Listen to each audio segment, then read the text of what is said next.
Hingga Senin pagi, korban tewas akibat banjir dan tanah longsor di Kabupaten 50 Kota berjumlah 6 orang, 2 lainnya luka berat. 1 orang korban terakhir yang baru diketahui tewas akibat bencana ini adalah bayi berusia 2 hari. Kapolres 50 Kota AKBP Bagus Supratomo di Posko Bencana mengatakan, jumlah korban bertambah dengan adanya laporan baru dari lapangan. Bayi berusia 2 hari diketahui tewas akibat banjir di Kecamatan Pangkalan. Petugas Puskesmas Pangkalan melaporkan saat kejadian bayi yang belum diberi nama ini berada dalam inkubator.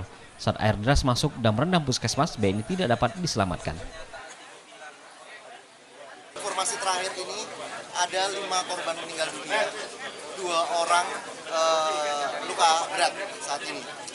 Itu yang informasi yang terakhir. Tadi juga barusan dapat informasi bahwa ada bayi yang meninggal. Nah, kita akan dalami lagi.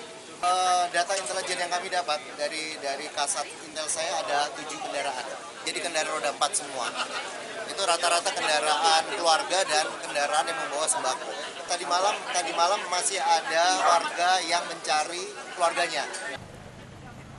Berdasarkan data terakhir, bayi dan 1 korban lainnya merupakan korban tewas akibat banjir di kawasan pasar Kecamatan Pangkalan. Sedangkan 4 orang korban lainnya tewas akibat kendaraan yang ditumpangnya dihantam longsor dan jatuh ke jurang berkedalaman lebih dari 50 meter di Kelok 17 di Kenagaran Koto Alam Pangkalan. Senin pagi, petugas tim SAR kembali melakukan pencarian. 1 orang dilaporkan hilang oleh keluarganya, Roni M. Rizal, berumur 22 tahun. Menurut keluarganya, saat kejadian Roni melintas di lokasi menuju Dumai untuk berdagang. Selain menyebabkan korban tewas dan luka berat, banjir dan longsor juga menyebabkan infrastruktur rusak. Beberapa instalasi milik PLN rusak sehingga mengakibatkan listrik padam.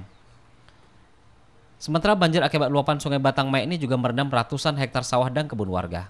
Hingga Senin siang, jumlah kerugian akibat banjir 15 tempat masih melakukan pendataan. Dari Kabupaten 50 Kota, Wais Kumbang melaporkan.